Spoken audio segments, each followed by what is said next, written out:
Buenas tardes, bienvenidos a Cultivando Vida. Saludos a quienes integran el equipo del programa: Elia Macías en la subdirección regional y Manol Martínez en producción, difusión Silvestre Canil, Luis Ángel Hernández en controles operativos y transmisión de Facebook. Quiero hacer una atenta invitación para que nos hagan llegar sus comentarios vía telefónica. Se pueden comunicar con nosotros al teléfono 317-38-250-31, 317-38-265-32. Vía internet, comunicarse udgtv.com, /radio udg, /Autlán, y en Facebook, Radio Universidad Autlán 102.3 de FM, en Instagram, @Radio UDG Autlán, y también nos pueden hacer llegar sus comentarios vía WhatsApp al teléfono 317-121-2325. Bien, pues es un placer estar en comunicación con el auditorio y pues como siempre llevando temas de interés en los sistemas agropecuarios y sobre todo cuando son de una trascendencia para la sustentabilidad en los sistemas de producción, y por otro lado que a la hora de la hora pues son aportes a la investigación en dichos sistemas de producción.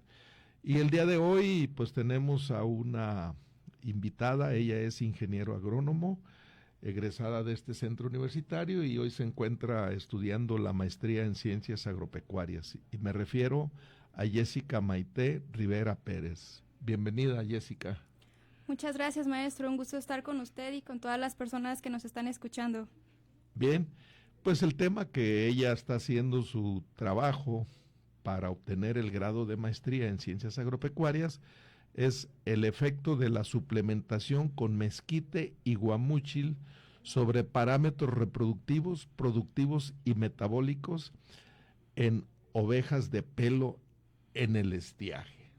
Creo que es un tema pues muy amplio, muy claro, que pues a lo mejor algunos radioescuchas, algunos términos no los logran comprender o entender el hablar de este tema.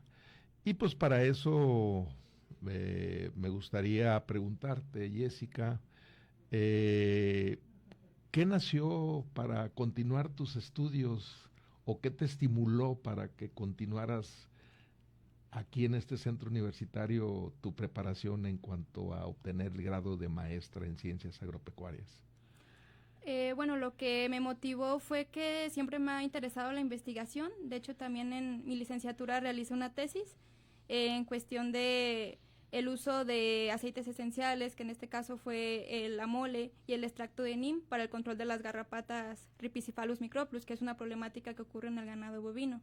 Y esto me motivó a seguir estudiando, en este caso ya la maestría, y es más que nada porque siempre me ha interesado utilizar estrategias sustentables para resolver problemáticas de la ganadería, porque es una tema, en mi caso pues es lo que más me interesa, la cuestión de zootecnia, y esto me motivó a realizar este tema, donde puedo utilizar leguminosas locales que muchas veces no son aprovechadas adecuadamente, y esto para resolver la problemática que ocurre en el estiaje, donde hay una baja calidad como disponibilidad de los recursos.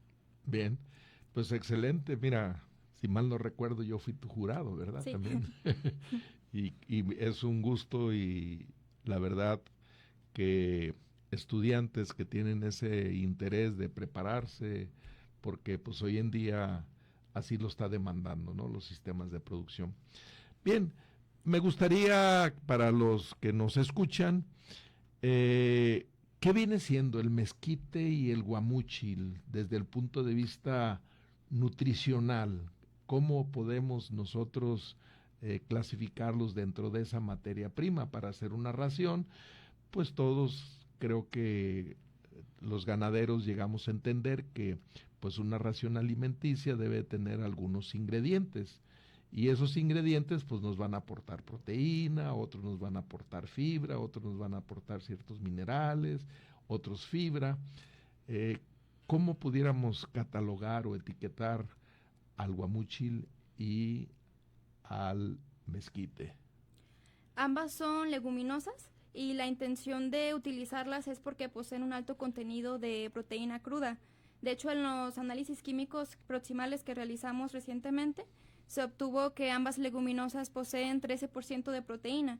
Es por ello que se plantea esa estrategia nutricional de utilizar también el cogollo de caña, porque este posee un alto contenido en fibra cruda como en carbohidratos. Sin embargo, posee la limitante de tener un bajo contenido de proteína cruda. Y de esta manera, al utilizarlo los dos, están aportando los requerimientos nutricionales que necesitan las ovejas. Bien, ¿nos puedes compartir algún otro ingrediente, hablando de esa aportación de proteína, que lo trajeras en mente? Si mal no recuerdo, yo no soy un experto en bromatología y mucho menos en nutrición, pero creo que el maíz, ¿verdad? El grano del maíz creo que trae ese porcentaje de proteína, ¿verdad?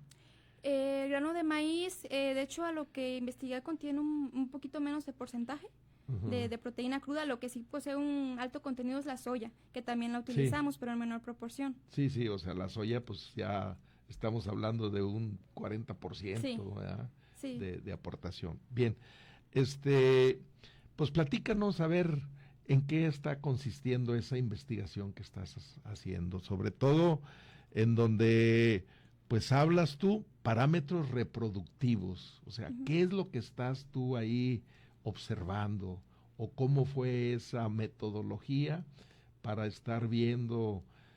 Obvio que pues para esto debieron de elegir hembras, me imagino, sí, ¿no? Hembras. Ok, correcto. A ver, platícanos. El proyecto consistió en utilizar 35 ovejas de la raza Catadin. Esta raza se utilizó puesto que posee características como una alta fertilidad, habilidad materna, además de que son razas adaptables y en este caso son razas cárnicas que poseen bajo contenido en grasa, pero la razón por la que lo utilizamos fue la cuestión reproductiva más que nada. Y este proyecto consistió, como les comento, en adicionar 10% de la vaina molida de mezquite y guamúchil en las dietas de mantenimiento de estas ovejas. Y estas fueron divididas de acuerdo a su paridad, que fue el factor de bloqueo, las cuales fueron multíparas, que son las ovejas que tienen más de un parto, y las nulíparas, que son las que aún no han tenido un parto. Y se les asignó 3 tratamientos. En el caso del testigo, consistió en una dieta de mantenimiento en la cual no se adicionó leguminosas. El siguiente tratamiento fue una dieta de mantenimiento en la cual se adicionó 10% de la vaina molida de mezquite. Y el último tratamiento fue una dieta de mantenimiento en la cual también se adicionó, en este caso, la vaina molida de guamúchil. Y se les aplicó a las ovejas un periodo experimental de 78 días, el cual consistió en aportar 28 días los tratamientos antes del empadre o la monta y continúan hasta los 50 días después del empadre, que es el primer tercio de la gestación. Y esto con el objetivo de evaluar el efecto de estos tratamientos en la cuestión productiva, por ejemplo, el peso vivo, la condición corporal, el consumo de materia seca al día por oveja. En la cuestión reproductiva se evaluó, por ejemplo, el porcentaje de ovejas en celo, el tiempo entre el retiro de la esponja, que se utilizó un protocolo de sincronización, hasta que apareció el estro de las ovejas, así como también se evaluó el porcentaje de ovejas que salieron gestantes, también si eran partos simples o múltiples, la prolificidad, que es el número de crías por oveja, y se realizaron mediciones fetales también, cabe mencionar, en el día 26 y 50 de gestación. Y también lo que está en proceso es también realizar la evaluación de concentraciones de progesterona para determinar también el efecto de los tratamientos, y aún queda también realizar el análisis de metabolitos séricos, esto en la cuestión metabólica. Hasta el momento ya se ha aportado los tratamientos, el cual comenzó desde junio hasta finales de agosto, pero aún queda esperar hasta el momento de los partos para poder determinar, por ejemplo, el pesaje de corderos al nacimiento, la fertilidad y fecundidad de las ovejas, y esto se va a evaluar hasta el destete de los corderos. Bien, pues un tema muy profundo, con muchas variables, ¿sí? Que da pues para trabajar muchísimo, ¿verdad?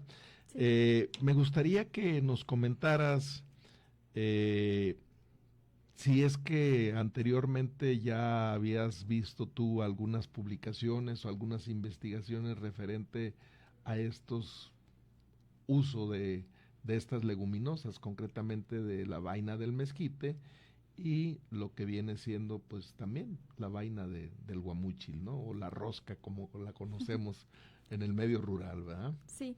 De hecho, hay poca información, así tal cual como realizar el experimento, pero en la cuestión productiva sí hay estudios en el caso, por ejemplo, de las vainas de mezquite. Uno de ellos es el de Mejiaro, junto con colaboradores en 2023, el cual utilizaron las vainas de mezquite en ovinos de engorda y se dieron cuenta que la proporción de 15 a 30% de las vainas puede sustituir a granos energéticos. Esto en cuestión de ganancia de peso, consumo de alimento y conversión alimenticia. En la cuestión del guamúchil no encontré información referente tal cual a las vainas, pero sí en las hojas. Una de ellas es la investigación de Noel Borges junto con colaboradores en 2012, en la cual se dieron cuenta que al utilizar 56% de la hoja, esto puede mejorar el efecto en el peso vivo y ganancia de peso, en este caso de cabra, se realizó. Bien, platícanos un poquito de estas dos leguminosas. ¿Dónde las encontramos? ¿En qué tipo de climas? ¿Y por qué en el estiaje, que lo pusiste tú en tu tema, sí. ¿sí?, de investigación? Estas leguminosas se encuentran en las condiciones cálidas, ya que estas pueden soportar condiciones en el estiaje que son más secas, donde hay una baja disponibilidad de agua. Es por ello que se planteó utilizarlas durante esta temporada, debido a que hay una gran disponibilidad y pues que no es aprovechada, como les comentaba. Bien. Una vez hecho, ¿en qué consistió ese trabajo? ¿Dónde conseguiste esa materia prima o esos insumos, ¿no?, para agregarlos a tu dieta? ¿Y qué proceso les dieron a esas leguminosas? ¿Nos puedes comentar? Sí, claro. Estas leguminosas fueron colectadas desde el periodo desde marzo hasta junio del presente año. Fueron recolectadas en la región. Básicamente fue colectadas principalmente, por ejemplo, en la localidad de Huichiquihuitlán, donde había gran disponibilidad. Y posterior a la colecta, lo que se hizo fue secarlas en el sol durante aproximadamente entre 1 a 2 semanas. En el caso del guamúchil fue retirada la vaina de la cáscara para tener un secado más uniforme y posteriormente se realizó el molido mediante un molino de martillos, en donde se utilizó una criba de 0.5 pulgadas, que fue el tamaño de la partícula de las leguminosas. Bien.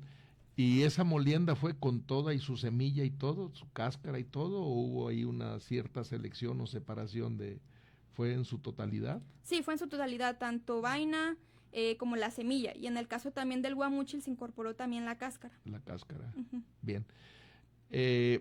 Ahora sí, ya aterrizando un poquito más en lo que corresponde a lo que también mencionas aquí, los aspectos productivos, ¿eso ya tienes algunos datos o están hasta ver el peso del nacimiento de los corderos o qué impacto tuvo durante el suministro de estas dietas en el desarrollo corporal de esas hembras? ¿Cómo los tuviste o cómo lo estás trabajando en tu trabajo? De acuerdo a los resultados obtenidos, ya se han obtenido los resultados en cuestión productiva y nos dimos cuenta que los 3 tratamientos obtuvieron un efecto similar.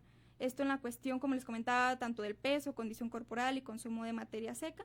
En la cuestión reproductiva también ya obtuvimos resultados parciales. Esto en cuestión del porcentaje de ovejas en celo, donde también obtuvieron un efecto similar los 3 tratamientos, de 100% de ovejas en celo en la cuestión, por ejemplo, del testigo y guamúchil, y 91.6% en el mezquite, pero aún así no hay diferencia significativa.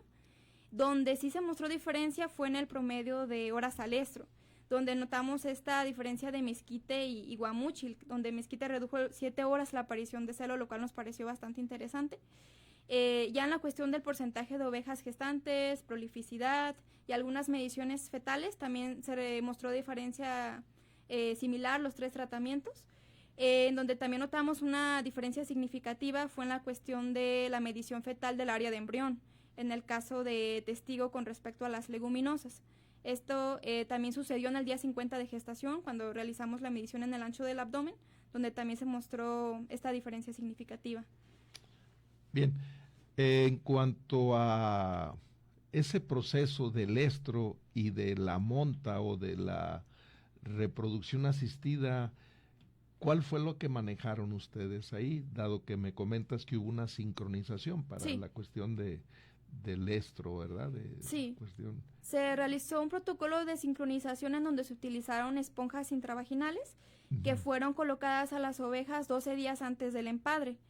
Posterior a 11 días se realizó el retiro de la esponja intravaginal y se aplicó gonadotropina coriónica quina, 100 unidades, de la marca Fulligón, y también se aplicó cloprostenol sódico. Esto con el objetivo de generar que todas las ovejas entraran en celo uniformemente.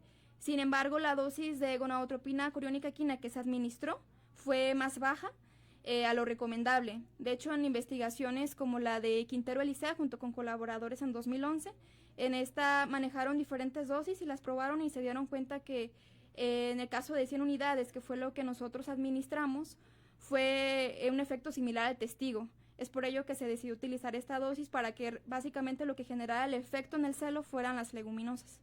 Bien. ¿Y fue por inseminación o fue por monta directa el empadre? Fue monta directa, monta controlada. Se utilizaron 2 machos de la raza Catadin y 1 Pelifolk y se realizaron montas controladas cada 3 horas. Esto hasta las 72 horas del retiro de la esponja intravaginal. ¿Y ahí cómo estuvo ese proceso que tú estuvieses pues haciendo la observación o la medición para poder decir pues esa diferencia que dices, ¿verdad? De manifestación del celo? ¿Estuviste ahí, como dice, 24/7 sí, o qué? De hecho, sí, estuvimos todo el día y estuvimos registrando cada 3 horas las ovejas que entraron en celo, porque después se retiraba la oveja para que el macho no perdiera, digamos, tiempo en estar montándolas y se dedicara a las otras ovejas. Entonces sí estuvimos pendientes de eso y de hecho se realizaron 2 montas más, esto para asegurar las montas. Bien, ¿y qué técnica utilizaste para observar esa diferencia que mencionaste en el desarrollo del embrión? Se utilizó un ultrasonido transrectal de la marca Loca. Y como les comento, se utilizó en el día 26 de gestación y en el día 50 también. Y lo que se realizó de mediciones en el día 26 fue la determinación del área de embrión, el área de vesícula, que es una capita que se encuentra alrededor del área del embrión. Y en el día 50 de gestación se realizó la medición del área corporal, el ancho del abdomen y el área de cotiledones, los cuales son muy importantes también porque esto nos permite conocer, son unidades funcionales que permiten el intercambio entre la madre y el feto, entonces también son bastante importantes en la reproducción. Bien, pues aquí creo que al estar escuchando a Jessica, pues para todos los alumnos o estudiantes que estén escuchando o viéndonos por Facebook, pues ya se dan cuenta que es muy diferente la preparación para obtener la licenciatura que obtener una maestría. Sí. Y sobre todo que esta maestría, pues su perfil terminal es de investigación, ¿verdad? Por eso es maestro en ciencias agropecuarias, ¿verdad? Bien, y sobre todo pues hacer énfasis de que pues hoy en día tú ya estás viendo todo lo que se vio de generalidades en tu formación como ingeniero agrónomo, pues hoy ya lo estás, como quien dice, poniendo en práctica, ¿no? Sí, exactamente. Desde cuestiones digitales, ultrasonido, nutrición, reproducción, utilizar productos para la sincronización de esos celos, ¿verdad? Sí. Y sobre todo, pues los beneficios que se tienen, ¿verdad? Con todas estas investigaciones. Bien, hablando de ese avance, ¿en qué estatus se encuentra tu investigación hoy en día? Aún queda esperar hasta el momento de los partos, ya que ya se realizó la aportación de tratamientos, pero aún queda esperar este momento para poder evaluar los corderos al nacimiento, así como les comentaba también realizar evaluaciones en la hembra en cuestión de fertilidad, que es el porcentaje de ovejas que fueron paridas a comparación de las que fueron empadradas. También en la fecundidad, el porcentaje de ovejas paridas de las que salieron gestantes. y este proceso se va a llevar, como les comentaba, también hasta el momento del destete. Y lo que aún queda es también evaluar la progesterona, la cual fue evaluada recientemente en Mexicali, en donde también tuvimos la oportunidad de asistir a un congreso, y aún queda también realizar estos análisis en cuestión de metabolitos séricos para también observar si hay un efecto por parte de los tratamientos en estos metabolitos, que en este caso se va a evaluar la glucosa, el colesterol, los triglicéridos, la proteína y la urea. Bien, platícanos a propósito, ¿cómo te fue en ese congreso? ¿Cuál fue tu experiencia? ¿Conviviste ahí? ¿Viste trabajos de otros compañeros que están precisamente? Y una pregunta, ¿ese congreso fue nada más en ovinos o fue de varias especies que estuvieron en ese congreso? La verdad fue una experiencia muy bonita porque me tocó compartir también con otros compañeros que asistieron, y fue un congreso internacional, de hecho, en el cual también se evaluaron otras especies como bovinos, y les tocó también, como les comento, asistir a otras personas de otros países y de otros estados, y a nosotros nos tocó representar a la universidad. Fue también otra compañera y compañero también del tema zootécnico, y pues la verdad, como les comento, fue una experiencia muy agradable también porque me tocó visitar un lugar que pues no me había tocado visitar, inclusive viajar en avión, que es algo que también me gustó bastante, pero sí, fue una experiencia muy bonita. Bien, algo que nos quisieras comentar en especial para los jóvenes que nos están escuchando, el que pues todas esas experiencias que has tenido y que precisamente pues te están llamando la atención, ¿no? hacia lo que es la investigación. Sí. ¿Qué les quisieras decir a ellos? Pues yo les diría que se animaran a estudiar la maestría, porque como usted comentaba, no es lo mismo que las licenciaturas. Sí, básicamente lo que hacemos aquí es poner en práctica todos los conocimientos que obtuvimos, y esto ya en la realización de nuestros experimentos. Por ejemplo, en la realización de dietas, en mi caso también me tocó poder observar a las ovejas desde el momento de antes del empadre hasta los partos, lo cual sí es bastante interesante. Entonces sí les recomendaría estudiarla para poner en práctica el área que desean poder profundizar más. Bien. Una pregunta, ¿por qué eligieron? Y digo eligieron porque pues es parte de un equipo, ¿no? Tienes Sí. un director de tesis y todo. ¿Por qué la raza Katahdin? ¿Por qué no otra raza ovina? Se decidió elegir esta raza porque es una raza con alta fertilidad, de habilidad materna, es resistente a enfermedades y adaptable. Así como también les decía que es una raza cárnica que posee bajo contenido en grasas, y todas estas cualidades hace que sea conveniente utilizarla. Además que es una raza disponible en nuestra región, junto con otras razas como Peliway, Dorper, a comparación de razas de lana que se encuentran normalmente en los lugares más fríos. Entonces es una raza de climas cálidos. Bien.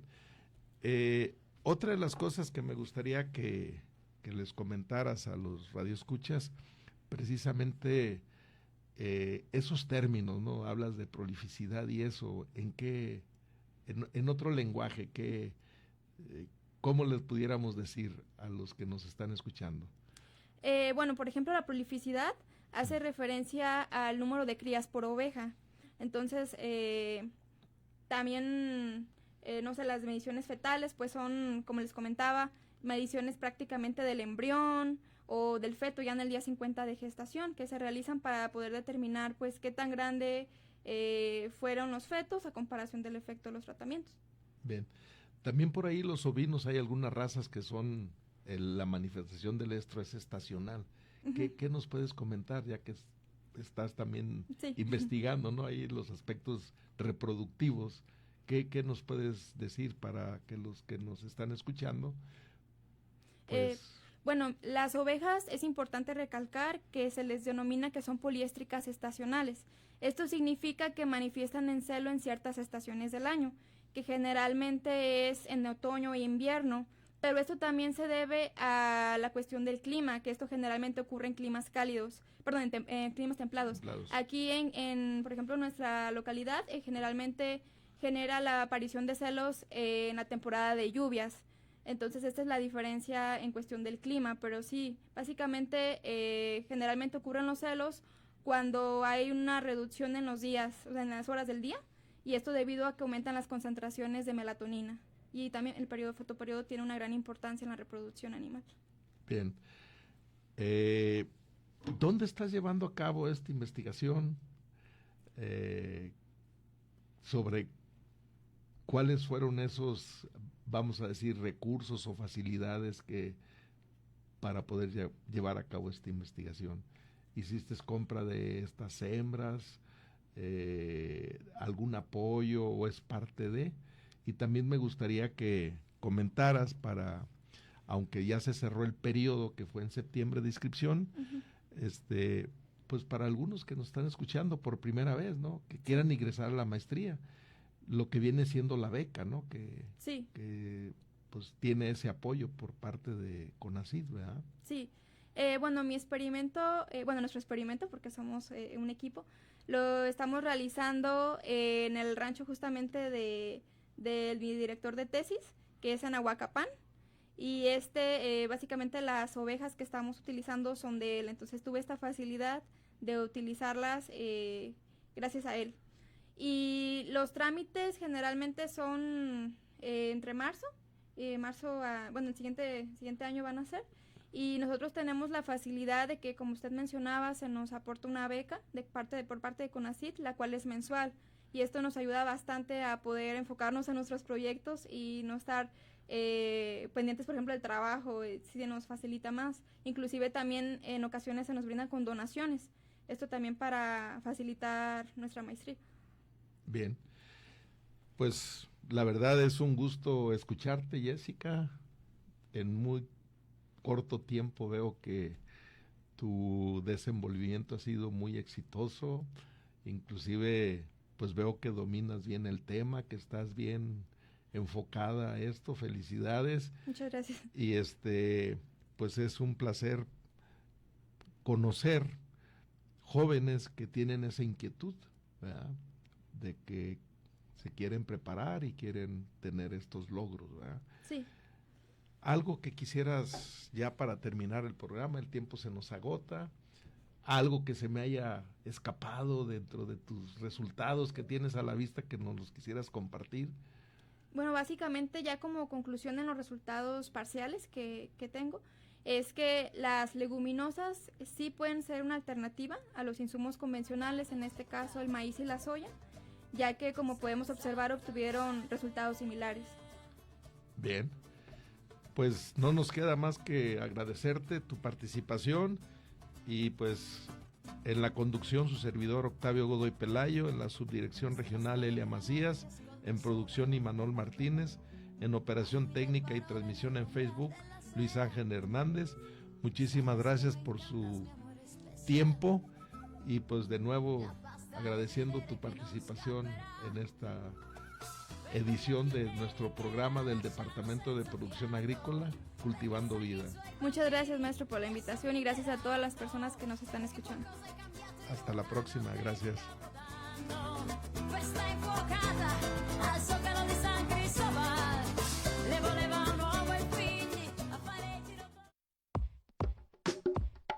El Departamento de Producción Agrícola del CU Costa Sur y Radio Universidad de Guadalajara en Autlán presentó Cultivando Vida, semillas de actualidad para conocer la ciencia de la tierra.